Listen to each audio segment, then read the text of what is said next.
Good morning বন্ধুরা, তোমরা কি করছো?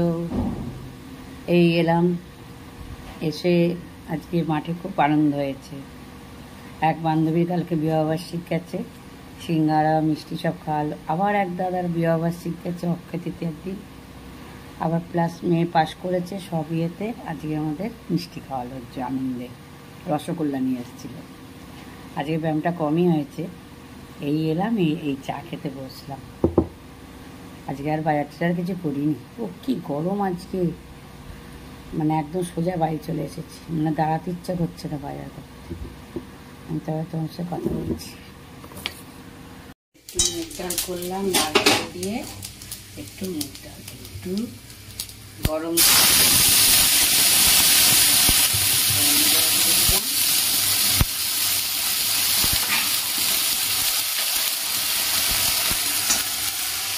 ডালটা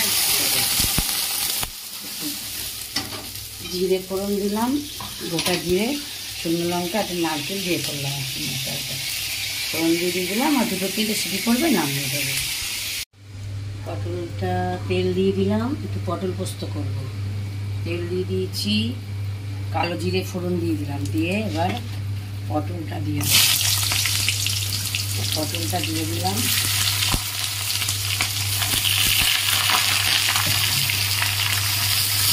পটলটা ভাজতে ভাজতে একটু নুন আর হলুদ দিয়ে দিলাম। নুন দিয়ে দিলাম, হলুদ দিয়ে দিলাম, একটু নাড়িয়ে দেবো। নাড়ালাম, এবার ভাজা ভাজা হয়ে গেলে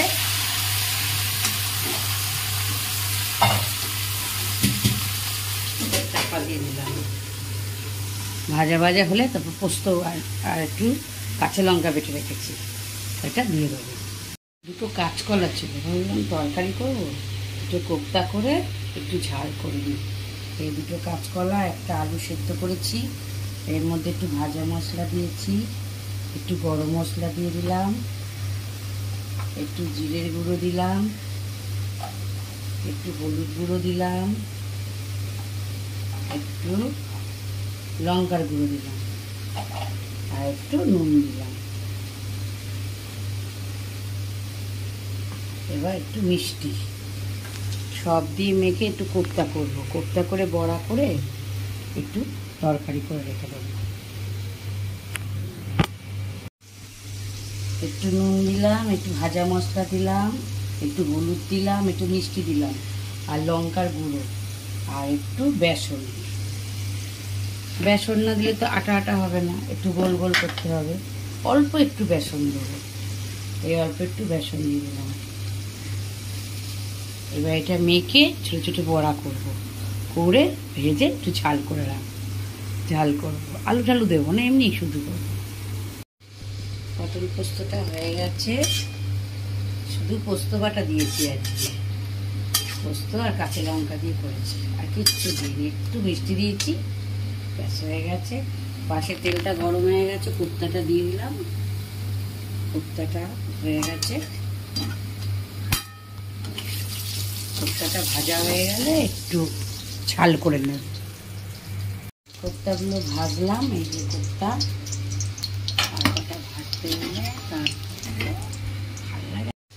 কোপ্তাটা ভাজা হয়ে গেল। এবার একটু তেল দিয়ে দিচ্ছি, তেল দিয়ে একটু কালো জিরে দিয়ে দিলাম। কালো জিরে দিয়ে এবার এই যে জিরে, একটু লঙ্কার গুঁড়ো, একটু হলুদ, একটু নুন, একটু মিষ্টি, একবারে একটু টক দই দিয়ে মিক্সারে বেটে দিয়েছি। এবার এটা দিয়ে দেবো, দিয়ে দিলাম।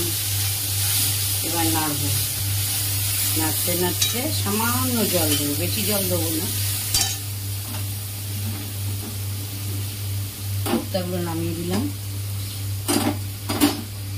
কোপ্তাগুলো এই যে ভাজা হয়ে গেছে, এবার জল দেবো। এই জল দিলাম,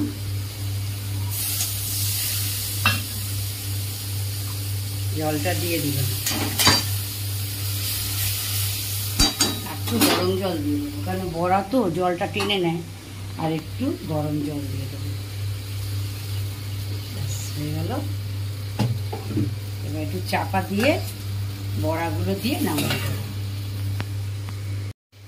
এবার বড়াগুলো দিয়ে দেবো, দিয়ে দিলাম। এবার একটু ঘি আর একটু গরম মশলা দেবো। এই ঘি দিয়ে দিলাম, একটু গরম মশলা দেবো, ব্যাস। এবার নামিয়ে দেবো, কেন টেনে যাবে ঝোলটা। নামিয়ে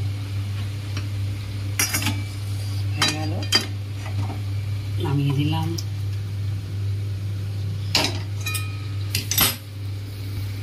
রান্নাটা হয়ে গেল।